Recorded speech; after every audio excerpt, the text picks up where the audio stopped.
We are the Run Through Rookies.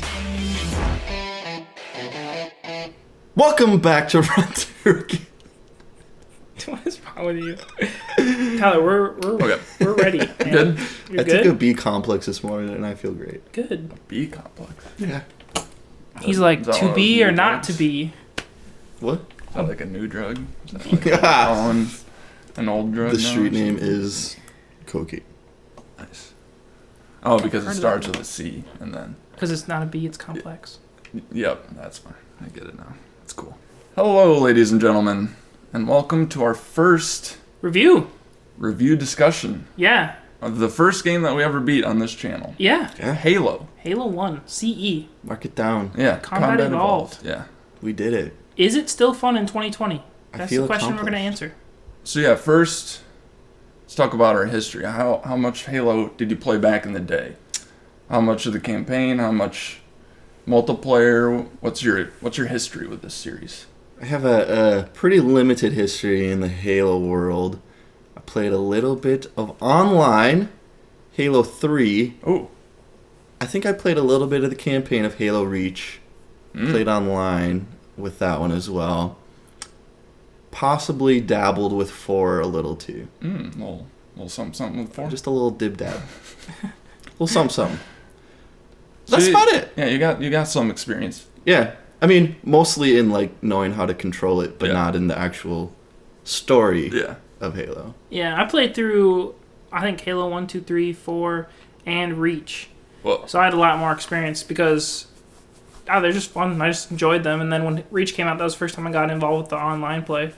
So yeah, it was good. And then Tyler, you were, I mean, as people saw in our playthrough, I played many, and I'm great at the game. Moving on. No, yeah, I played a lot of multiplayer when I was younger with friends in the neighborhood. Very familiar with the controls. Oh yeah, that a was lot of times fun. passed, so it's hard to remember Yes, stuff. yes. Listen, I'm not very good at shooters. Yeah. I did not play with many people who are good at shooters. Okay. So. But yeah, then after playing a lot of multiplayer, I wanted to go through the story, and like just started it and kind of stopped. I don't know why. Well, I think I we got- know why. We kind of talked about it a little bit, and we'll talk about it more in the future on. Yeah, I was enjoying it though at the time. Yeah. It was fun, Yeah. but yeah. That's kind of the only campaign I ever played though. That was probably like at the halfway point. I didn't realize. I didn't realize it was that short. Oh yeah. Yeah. I thought I was like, if I knew that, I probably would have kept going. but Good thing you didn't. yeah. And then, what are you guys? So Kinda- we kind of to give people an outline of what we're talking about here is we have like a list of like 4 or 5 topics we're going to cover through this, and then Yeah, come we back got into some. each. Yeah. So we can get into first the gameplay of how did this game feel to play? How did the shooting feel? How did running through environments feel? Kind of a thing. Does No. it stack up with shooters of today? Yeah, I mean, I thought it was. I mean, really clean, crisp. It's still, even though it's like 20 years old Yeah. almost. Like it was still fun. Mm-hmm. And there was a couple moments in the gameplay where like, man, I wish I could do this. Like those sword guys, like the elites when they had the sword. It's like, man, I wish I could grab the sword and play it, or I wish I could hijack a banshee and fly that around. But it's like that lacked in it. It just didn't have it in the first round. And basically, all those things are come in the second one. So it's like they did a really good job improving it forward. But during this one, that and running, I think, was the only thing. It's like a couple times I tried to move a little faster, but I couldn't. Yeah, I didn't feel like I was ever like moving super slow though. Yeah, no, that's true. Yeah, even though you can't sprint, like there's never a point where it feels like it takes forever to get like across a slog, certain point. But yeah, a sprint would be nice. Yeah. But one thing that kind of blew my mind that I realized like quite a ways in is like, yeah, shooters of today, like you press the L button to zoom in. Yeah. And you always do that when you're shooting, but this game doesn't have that. Yeah. And it was weird that didn't really bother me in this game at all. Even though it's super different, I never noticed like that it was like worse or or anything. I definitely threw a couple grenades into a wall trying to zoom in. Muscle memory. But yeah, I mean, the zooming in with the stick, it's functional. Yeah, easy to get used to. Yeah. Because it's really only the sniper that you use that for. Right, that's true. Because even on others. Can you zoom in on other pistol, weapons? I think. Oh, yeah. The pistol, it does have and then in the future games, they have like a DMR, I think it is, it's like a scoped assault rifle. Is that still clicking in the stick? Yeah. So they have it's like a scope. And then they have a lot more Covenant weapons as well in the future games that require that click in, but they maintain that button. I take it 4 and 5 is when they switch to the L button to zoom in, or is it still that way today? I couldn't tell you, but I'm pretty sure. I mean, you can change the controls in any game nowadays. True. But I'm pretty sure it's the default. Yeah. I wonder too how much of a difference it was since we played the anniversary edition versus like the actual original version. I feel like the actual like gameplay of it and the shooting and the mechanics is pretty similar. Pretty much the same. Yeah. Just maybe a little updated. We'll talk about the graphics later and I stuff feel like that. Controls are the same. But yeah, speaking of graphics, that's our next topic is environments, graphics, and cinematic cutscenes. So what did you think of how the game looked, how the environments were, how the interiors looked, how the cutscenes went? What do you think? Yeah, well, we played this one on the remastered version. Yeah. So one thing when we had our expert Josiah come in, talked about how playing through it when he was a kid, it was way darker. Like there was no arrows on the floor. That would be annoying. Obviously, everything is like cut way down, and you could look at old games. It definitely has the benefits of a remaster. Yeah, but even still, like it's pretty basic concept. It's not like they have to do too many faces or anything like that throughout it. So they just make the shield. Yeah. One thing, because one thing we should have done is I think you can do like a quick swap between old and new graphics. Yeah, right. I remember seeing that a long time ago and like having my mind blown, like how different they were. Because like in my mind, this looked pretty similar to what I was playing as a kid. But when it was that quick switch, it's like, holy crap, I played that game. Yeah. I feel like, I mean, there's a lot of cool places that you go to, even though they reuse a lot of the indoor places. Yeah, the outsides stuck out to me, like the beach and stuff. Right, it just feels cool throughout. Like you can tell it's not like a real place that you would stumble upon in our world, but like that cool swamp area with the green pool and stuff. Yeah, there's a lot of empty space. You see this like a lot in if you rewatch like Toy Story 1 versus like Toy Story 3. Like Andy's room is so empty. Yeah. It's cut down to such basics. And you saw that a lot in Halo 1 just because they didn't want to add all those extra things because it would take so much longer to render and create the game. Yeah. So there's a lot more empty space, but it didn't detract from the gameplay at all. Yeah. Mm-hmm. So our next topic is level design. How do we think about kind of the maps, how they're laid out? Kind of alluded to this earlier. The interiors were kind of repeating, and that's probably my main gripe with this campaign is there were times running through that were kind of frustrating because you get into a new room expecting something cool and new and exciting, and then it's just like, oh, I've been here, but been here 100 times before, and I'm doing the same thing. Right. Yeah, I think they've reused a lot of places, but there's a few times where it was hard to know where to go without the arrows. But for the most part, it's still it still flowed, even though it was kind of the same room over and over. And I mean, there's different baddies in each place too. Yeah.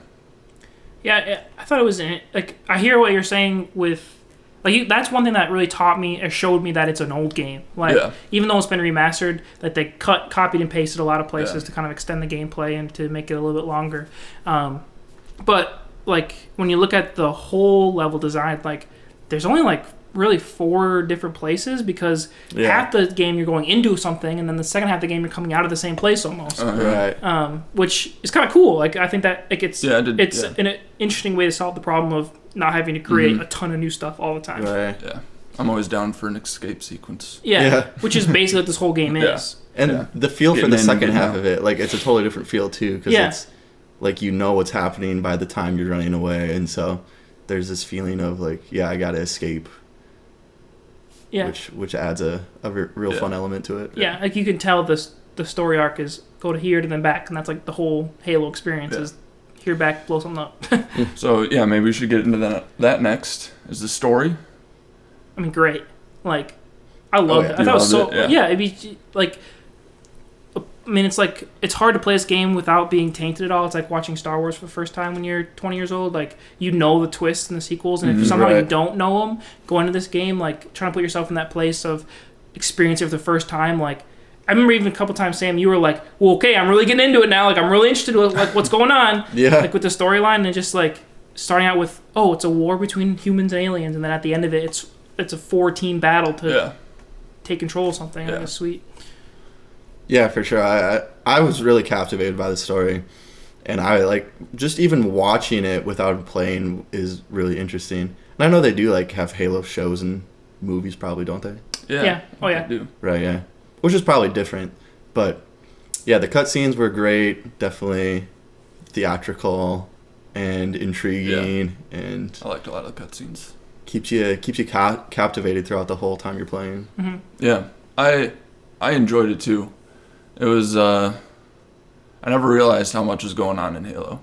Yeah, I got to the flood part, and yeah, that kind of freaked me out when that happened. But Tyler got scared. Yeah, maybe that's why I stopped. I wasn't getting frustrated. It was Nightmares But yeah, that twist with was that the 343 guy? Yeah, the little ball, ball guy. I never realized that happened. Yeah. And that twist was new. Yeah. Yeah.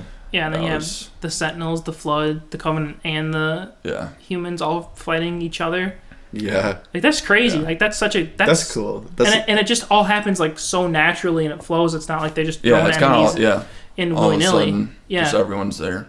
Yeah. Yeah. And that kind of go back to level design. Like, it's cool, like, going in, your understanding is it's humans versus aliens. I'm just shooting these aliens because there's this ring here, and on the way out, you're fighting, like, everyone, like in the same places, but everyone's fighting everyone. Like, it makes for a really dynamic storyline. I think it's cool. Yeah, and then isn't there like Flood that takes over the humans, but then isn't there like Covenant Flood too, or is they're the same team because they're just Flood. I don't know, but the Flood take over humans and Covenant. Like there's characters that because they kind of look similar, but I thought there were some differences between them and stuff. So that's pretty cool. Mm-hmm. But and then the last topic we got today, which this is probably my favorite aspect of this game, even in the campaign, was the music. Oh yeah. There's many moments where it just comes on and then we just like stop and like, holy crap, this is sweet. Yeah. Right when the story's getting good. Yeah. We get to a room with a ton of enemies, just destroying them all, and then the music just kicks in. You definitely feel it. Yeah. There's moments where comes on and your blood's going, your heart's racing. That was like the only music I knew was like the menu theme, just because I'd be on the menu playing multiplayer. I was like, this song is sweet.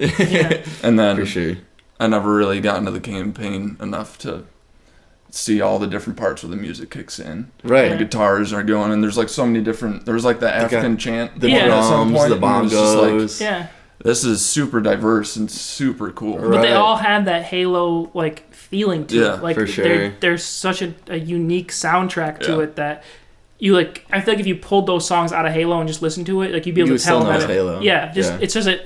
It's hard to really describe. But yeah, I mean, there's a couple times where it's like, all right, cue music, and the music would start like where you wouldn't expect it, just because you're getting like excited about it. And I think we actually said that a couple times. Yeah. You're like, I'm surprised there's not music now. And then it came on right after. Yeah, ton of great music in there. So, thus talking about all of those 5 topics, it's now time to summarize our feelings and then give a rating. Doing out of 10? Are we doing like decimals, like 100-point scale, like doing like 7.1, 3.6, or just doing like 0.5s? I would say 0.5s. 0.5s? Yeah, 0.5s. Okay. Yeah. Okay. Half points. Yeah. So, what did you guys think overall of the game? No, I'll go first since you both are looking at me. Okay. No, I mean, I think it held really well with the test of time. When you go back and play these old games, you look at like, oh, is nostalgia just making me feel like it's actually a good game?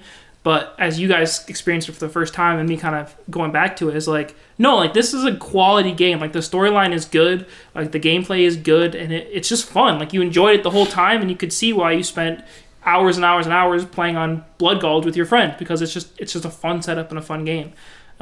So that's really what comes down to me. Like they just nailed it across the board on so many different levels, and that's why they made 1 billion more of them, because it was so good and the storyline is so engaging. And really, like the best part of it is like things that they were missing in this game, they added in the second game. Yeah, like that's true. Yeah, which happens a lot with the next game we're gonna play, which is Assassin's Creed. Like it's a similar concept of is like the base game was solid, and then they improved it going forward, which is a tall task. So personally, I'd give it like a 9 out of 10. The only knock on it would be the reuse of rooms in each level. It did feel like a maze sometimes. You got lost, got repetitive in some places, but that's just because it's such an old game. They had to do something. That's the only knock it gets from me. Yeah, which I was gonna ask something. What was I gonna ask? Oh yeah, just to clarify, are we rating just the campaign? Is it a 9 out of 10 for the campaign? Yeah, that's what we played. Okay, yeah. That's what I was gonna say too. Just for the campaign. If we were, because for my score, if we were adding the multiplayer, because we've all played the multiplayer, that would raise the score for me. Mm-hmm. Oh, okay, yeah. But yeah, let's just do the campaign. Yeah. My official rating is going to be 8.5 out of 10. It was really borderline 9, but the big thing for me, same thing, was going in the same room 100 different times, even though it was actually a different room. Mm-hmm. It would have been cooler if they would have had even just like slightly different designs in some of the rooms. And then the other thing for me, and I know like we're kind of noobs, and so we probably mess it up a lot of times, but finding ammo was really annoying sometimes. Oh yeah. Like constantly worrying that I'm going to run out. Playing it again, probably could do a lot better with that, but as a first-time player, it was a reality, kind of frustrating at times. There's some games where not having ammo is fun, like. Yeah, but this is probably, like survival games. Yeah, this isn't the game. Just running and jumping and trying to dodge is not the most fun, especially when you can't like do any real cool sprint, jump, wall climbing things. Anyway, but yeah, great story. Love the music, very captivating. For being old, the gameplay was really smooth. Borderline 9, but I have to go 8.5. Nice. For me, I'm going to be a little lower than you guys. But harsh critic in the room. Yeah, very snobby. Comes a hate mail. I wasn't sure where to bring this up. Maybe gameplay or level design, or I don't know. But for me, probably my main gripe was, I don't know, just the progression. Just kind of as we went along, it was kind of like more of the same kind of the whole way through. Like there were some points where we would find a new gun, but it was kind of the same guns throughout once we got to like maybe the second or third level. Yeah. I think we had all the guns or had used them at some point. Maybe the rocket launcher was a little later.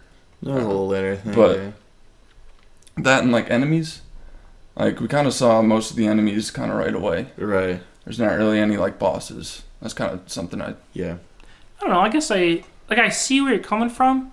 I don't know if I'm allowed to disagree in this segment, but I kind of do, because like the enemies, you do see progression, because we talked about in the beginning, like it's just humans versus Covenant, and then it's the like new factions Flood, and cool. Then at the end of it's the Sentinels are after you, so there's some diversity, but and this isn't really a type of game where your character evolves, like the story, what captivates you is the story evolving in front of you, not necessarily your a skill tree or something like that. And kind of that's kind of what I'm kind of getting at is, so I've only played maybe 2 shooters that I've liked. Mm-hmm. Mm-hmm. The Metroid Prime series, and Doom. Mm-hmm. So this is kind of a personal thing. Yeah. The new Doom, the 2016 one. Doom. I love both of those games. Or 4 of those games. The Prime series is 3 games. But what I love about them, and that's kind of a personal thing, is the progression through them. Yeah. You're getting so many different power-ups that do a variety of things, that's many different... Yeah. Like Doom, you get like the new guns that are all totally different and stuff, and so... That makes sense. That's just kind of what I look for in shooters. And with Halo, I just didn't see that as much. Mm-hmm. So I think that's kind of what I didn't like as much about it. But with that being said, I still think the game is really good. So especially overall. With multiplayer, I would give this game like probably a 10. Whoa! I wouldn't give it a 10. It would be like a 9.8 or something. Oh, okay. But with the 0.5 system. But he'd break it. On the first review episode, he's going to break it. I would probably have to go 9.5. Okay. But just under a 10. Gotcha. It's not quite. I don't think we can perfection. Overstate how important this game is what I'm trying to say. Oh, yeah, absolutely. Like, oh, yeah. This being like one of the first shooters on consoles, like, for sure. It's crazy. But with just the campaign only, I'd give this like a 7. 7. Oh, harsh.